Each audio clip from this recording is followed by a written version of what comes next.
Baiklah, sekarang saya akan membahas studi kasus yang keempat, yaitu menjumlahkan angka dari 1 sampai dengan 10. Artinya, 1 ditambah 2, ditambah 3, ditambah 4, dan seterusnya sampai dengan ditambah 10.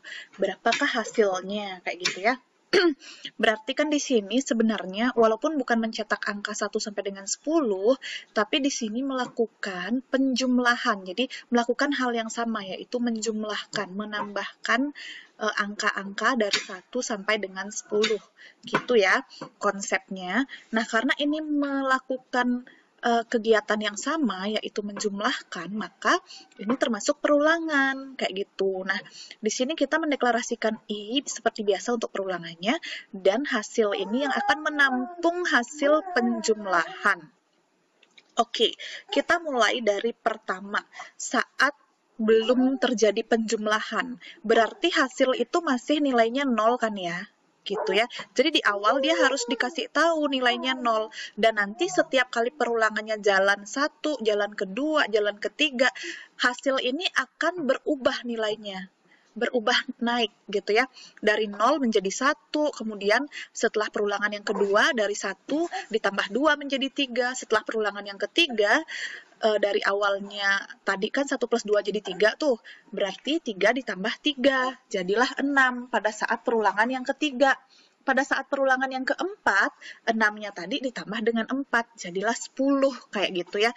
Itu yang akan terus dilakukan. Makanya di sini hasil itu harus dinyatakan dulu bahwa sebelum terjadinya penjumlahan, hasilnya itu 0. Gitu. Karena kalau belum dikasih nilai, nanti biasanya dia salah gitu. Memang sih di beberapa bahasa pemrograman itu secara default mengisi variabel dengan 0 kalau tidak diisi. Tapi tidak semua bahasa pemrograman seperti itu. Maka sebaiknya kalian membuatnya sesuai dengan standar ya.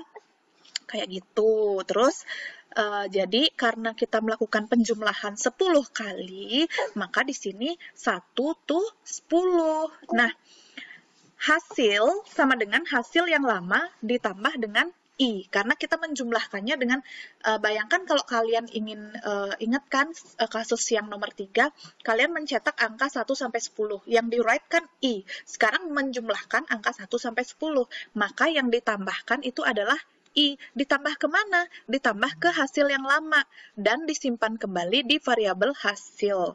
Jadi hasil baru sama dengan hasil lama ditambah I, kayak gitu ya. Jadi N4, dan ini terakhir write hasil. Oke, sebelum kita lanjutkan ke Flowgorithm, saya ilustrasikan dulu di Excel, tapi kita nggak pakai sampai 10 karena terlalu lama nanti jadinya ya, banyak banget nanti jadinya. Kita pakainya sampai dengan 5 aja ya. Oke. Oke, sekarang di sini sudah ada contohnya nih, misalnya kita mau sampai dengan 5 saja. Nah, kita langsung ke deskripsi, karena disinilah algoritma mulai berjalan. Mulai dari pertama, hasil itu sama dengan 0 kan awalnya ya, hasil sama dengan 0. Terus abis itu, mulailah dengan I sama dengan 1. I sama dengan 1. Saat I-nya sama dengan 1, dia akan mengecek kurang dari sama dengan 5. Apakah di sini maksudnya apakah 1 kurang dari sama dengan 5? Jawabannya tentu saja adalah true. Karena jawabannya true, maka perulangan akan dilakukan. Hasil sama dengan hasil plus I plus 1. Nah, plus I dulu deh. Di sini sama dengan hasilnya kan 0 ditambah I ditambah 1. Itu sama dengan 1. Jadi 0,1 sama dengan 1. Itu yang dilakukan di sini, ya kan? Terus, dia akan balik lagi, dia akan menaikkan sekarang. Ini ya, proses ya. Yang aksi dalam perulangan itu proses penjumlahan. Kalau kemarin write, berarti output ya. Nah, habis itu, maka dia akan menaikkan I menjadi I plus 1. Karena stepnya 1 ya. Berarti 1 plus 1 sama dengan 2 gitu. Akhirnya I menjadi 2. Pada saat I menjadi 2, ini kembali lagi dia bertanya, apakah I kurang dari sama dengan 5? Apakah 2 kurang dari sama dengan 5? Tentu saja true. Dihitunglah hasil sama dengan Hasil ditambah I. Berapa hasil yang lama? Lihat ke atas. Bukan 0 lagi, tapi yang terakhir berapa? 1. 1 tambah 1, 1 tambah I. I-nya berapa? 2. Berarti 1 tambah 2 berapa? 3. Berarti jawabannya adalah 3 ya. Kemudian I-nya dinaikkan 1. Berapa I sekarang? 2. 2 dinaikkan 1. Ini tambah ya guys. Tambah. Jadi 2 ditambah 1 itu I-nya sekarang menjadi 3. Ini saya perbaiki deh sekalian yang di atas. Biar kalian nggak bingung apa sih 1 sama dengan 1 sama dengan 2 gitu kan. Jadi I plus 1 itu di atas nih 1 tambah 1, 2 kan. Kalau yang di bawah I-nya udah 2 berarti 2 tambah 1 itu 3 gitu ya. Oke, akhirnya I pun menjadi 3. Saat itu akan ditanya, apakah I kurang dari sama dengan 5? Apakah 3 kurang dari sama dengan 5? Jawabannya adalah true. Berarti hasil sama dengan hasil ditambah I. Berapa hasil terakhir? 3 ditambah berapa I-nya sekarang? 3. Itu sama dengan 6. Lalu I dinaikkan sebesar 1. I-nya berapa? 3 tambah 1 berapa? 4. Akhirnya I sama dengan 4. Maka dia nanya lagi, apakah I kurang dari sama dengan 5? Apakah 4 kurang dari sama dengan 5? Jawabannya true. Maka di sini kembali lagi dia menghitung hasil. Hasilnya adalah hasil yang lama yaitu berapa? 6 ditambah I. I berapa? 4. Maka 6 tambah 4 adalah 10. Lalu, I-nya dinaikkan 1. I-nya berapa? Oh, kok di sini? Sorry. I-nya berapa? I-nya kan 4 sekarang ya. Berarti 4 ditambah 1 sama dengan 5 gitu ya. Hasil terakhir baru sampai 10. I sama dengan 5. Dia akan bertanya lagi, apakah I kurang dari sama dengan 5? Apakah 5 kurang dari sama dengan 5? Tentu jawabannya adalah true. Maka dia akan menghitung hasil. Hasilnya dihitung. Hasil plus I. Hasil berapa terakhir? 10. I berapa? 5. I-nya kan ini 5 terakhir ya. Hasil terakhir 10. Berarti 10 tambah 5, 15. Habis itu baru I sama dengan I plus 1. Sama dengan 5 plus 1. Berapa? 6. Habis itu I sama dengan 6. Di sini dicek. Apakah I kurang dari sama dengan 5? Apakah 6 kurang dari sama dengan 5? Jawabannya tentu saja false. Karena jawabannya adalah false, maka perulangan pun stop. Gitu. Jawaban terakhir kalau menjumlahkan dari 1 sampai dengan 5 itu adalah 15. Karena di sini setelah perulangan berakhir itu write hasil. Berarti cetak angka 15. Jadi seperti itu ya cara kerjanya. Oke, kita lanjutkan sekarang ke logarithm. Ada deklarasi. I dan hasil itu sama-sama integer. Lalu tidak ada input, tapi langsung assign. Hasil sama dengan 0 awalnya, karena kan belum menjumlahkan ya. Lalu kita pakai for. Variabelnya I, startnya 1. N-nya kalau mau 5 ya 5, kalau mau 10 berarti 10. Increasing dengan 1, oke. Habis itu hasil sama dengan hasil plus I. Ini di dalam perulangannya, berarti di sini nih. Nah, hasil sama dengan hasil plus I. Oke, setelah itu N4, berarti done. Write hasil. Berarti di sini output hasil. Nah, jadi kayak gitu. Berarti hasilnya 15. Sudah sesuai dengan simulasi. Kalau sampai 10 berapa? Gitu kan. Berarti ini N value-nya adalah 10. Nah, 55 hasilnya gitu. Misalnya boleh nggak sih kalau misalnya perulangannya menurun? Boleh saja. Ini mulai dari 10 ke 1. Karena mulai 10 ke 1 berarti decreasing. Gitu. Oke. Hasilnya sama, karena kan sama-sama dijumlahkan. Kalau ditampilkan baru beda ya, menampilkan 1, 2, 3, 4, 5, dengan menampilkan 5, 4, 3, 2, 1, itu outputnya berbeda. Tapi kalau menambahkan 1 tambah 2 tambah 3 tambah 4 tambah 5, dengan 5 tambah 4 tambah 3 tambah 2 tambah 1, itu sama. Jadi ini nggak masalah gitu. Oke, sekarang kita balikin aja deh biar gampang ya. Kayaknya lebih gampang itu naik daripada turun gitu ya. Kecuali memang harus terpaksa turun, ya udah. Seperti misalnya memang disuruh menampilkan angka 1, angka 10 sampai 1 itu kan terpaksa emang harus turun. Oke, sekarang bagaimana kalau misalnya bukan angka 1 sampai dengan 10, tapi angka 1 sampai dengan n, di mana n adalah input dari pengguna. Berarti di sini harus ada sebuah n yang nantinya menerima input dari si pengguna. Berarti kita harus input dulu dong di sini. Input yang diinput adalah n. Habis itu, ini bukan 1 to 10, tapi n. Kenapa? Kan bukan sampai 10 lagi, tapi sesuai dengan apa yang diinginkan user. User kan inputnya ke n. Oke, kan? Jalankan, misalnya n-nya berapa? 5, 15. Misalnya n-nya berapa? 10, berarti 55. Misalnya n-nya 100, di dia 5050. N-nya 1000. Nah, jadi kayak gitu ya. Oke, kalau sudah, kita kembali lagi. Oh ya, saya perbaiki ininya dulu dong berarti ya. For dari kalau misalnya pakai input gitu ya. Gimana sih pseudocode-nya kalau dia pakai input gitu ya. Nah, di sini aja ya saya perbaiki ya. Kalau pakai input, ini berarti ada n gitu kan. Urutannya nggak masalah ya, di belakang hasil atau di atasnya itu nggak masalah. Nah, kemudian di sini ada read. Read n. Maaf ya, fontnya nggak seragam. Habis itu berarti di sini 1 sampai dengan n. Tinggal gitu aja. Yang diganti tinggal itu aja gitu ya. Bentar. Kok nggak mau dia? Oh, ini dia. Jadi begitu ya.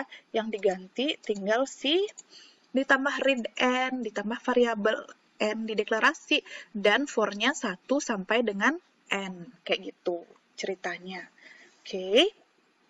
Nah, untuk yang while dan yang repeat, itu saya jelaskan di video yang berbeda, supaya tidak terlalu panjang yang ini ya. Oke, kita masih lanjut lagi untuk menjumlahkan angka 1 sampai dengan 10, tapi kali ini dengan while. Nah, sebenarnya konsepnya kan sama saja dengan for ya, cuman ingat ya, kalau while itu i sama dengan 1-nya jadi naik. Kemudian bagian dari ini menyebalkan sekali. Kemudian bagian dari i kurang dari sama dengan 10-nya, itu kan pengecekan tuh yang awalnya angka 10 berada di dalam for, ini berada di dalam while. Cuman kalian memilih tanda lebih kecil atau lebih besarnya itu tergantung.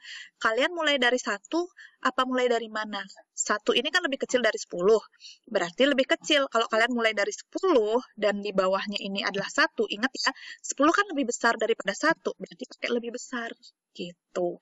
Jadi seperti itu aja perpindahannya gitu. Nah, tetap nih ada hasil sama dengan 0 ini tetap karena kita menjumlahkan. Jadi sebelum menjumlahkan, hasilnya itu awalnya 0. Habis itu hasil sama dengan hasil plus i ini tetap sama, jadinya aksinya sama seperti di for. Cuman ingat kalau pakai while sama repeat until harus ada i sama dengan i plus 1-nya. Itu kalau mulai dari 1 menuju 10. Tapi kalau mulai dari 10 menuju ke 1, ingat dikurangi, karena 10 biar bisa mencapai 1 kan harus dikurang-kurang. Nggak mungkin ditambah, kalau ditambah menjauh. Gitu ya. Oke, terakhir write hasil. Itu sama ya. Nah, saya langsung jelaskan yang repeat until-nya. Sorry, ini aja deh, saya copy. Nah, untuk yang repeat until, itu kan ngerubah aja gitu. Nah, semoga kalian sudah familiar sih gitu ya. Ini tetap. Kemudian di sini ada repeat. Hasil sama dengan hasil plus 1, i sama dengan i plus 1, while-nya ganti dengan until i ini dilawan. I lebih kecil sama dengan lawannya adalah lebih besar, 10. Jadi kayak gitu ya. Nah, ini versi yang while, ini versi yang repeat until. Nah, sekarang coba kita buat di Flowgorithm.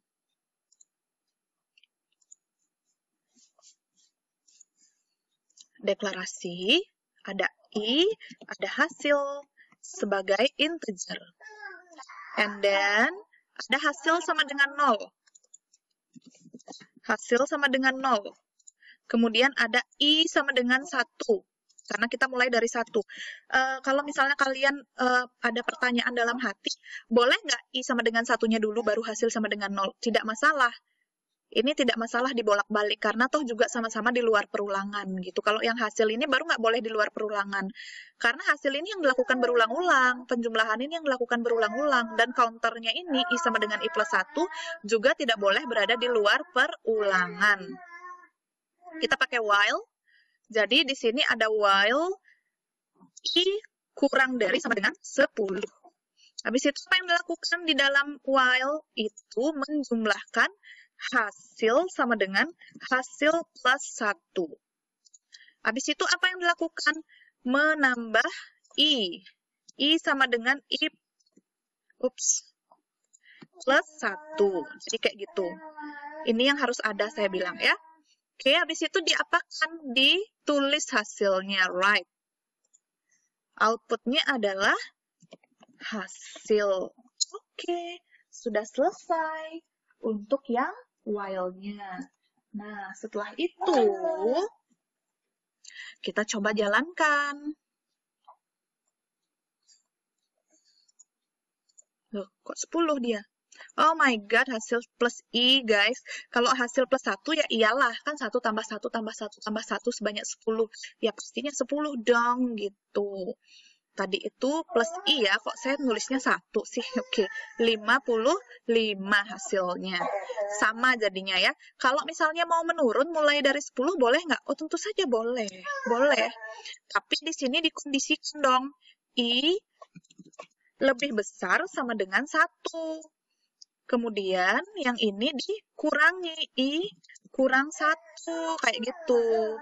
Itu aja yang harus dikondisikan sih. Intinya kalau awal berubah, akhir pengecekan kondisinya dibalik tandanya. Terus habis itu bagian yang penjumlahannya itu jadi mengurangi. Yang bagian I sama dengan I plus 1-nya jadi I sama dengan I kurang 1. Kayak gitu jadinya ya. Oke. Ini saya simpan dulu. Kasus 4 menggunakan while. Lalu sekarang pakai yang repeat until atau do. Sebenarnya konsepnya sama sih, cuman kayak beda lokasi atas bawah aja. I sama hasil. Oke. Terus apa? Samalah. Ada hasil diawali dengan 0. Lalu I sama dengan 1. Setelah I sama dengan 1, terus habis itu di sini harus ada do. Kita pilih do. Nah, perulangannya nih kalangnya di sini, di dalam sini gitu ya. Oke, bentar. Oke, kita lanjut lagi. Nah, tadi itu terpotong ya, perulangannya nih kalangnya di dalam sini ya. Mulai dari buletan ini sampai dengan ketemu do-nya. Apa yang dilakukan di perulangan? Menambahkan hasil. Nah, berarti sama dong.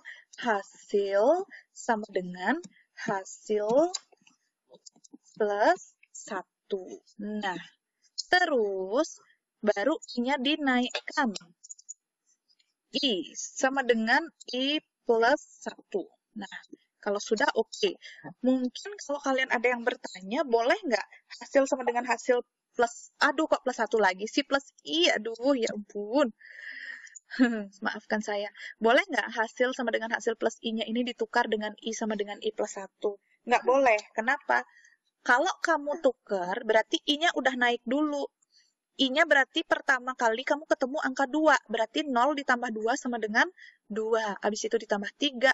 Nanti angka terakhirnya bukan 10 dong, tapi 11 gitu. Jadi 2 sampai 11 jadinya penjumlahannya kalau kamu tukar gitu ya. Jangan lupa output, write, hasil. Gitu. Oke. Nah, ini kamu jalankan. Oh, wow, what is this? Double click on the shape to edit its properties. No need to complete its field.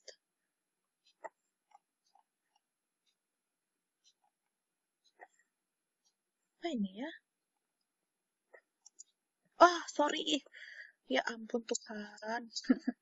I kurang dari sama dengan 10. Ya ampun. Saya lupa. Maaf ya guys. Ada kesalahan teknis sedikit. Hihihi.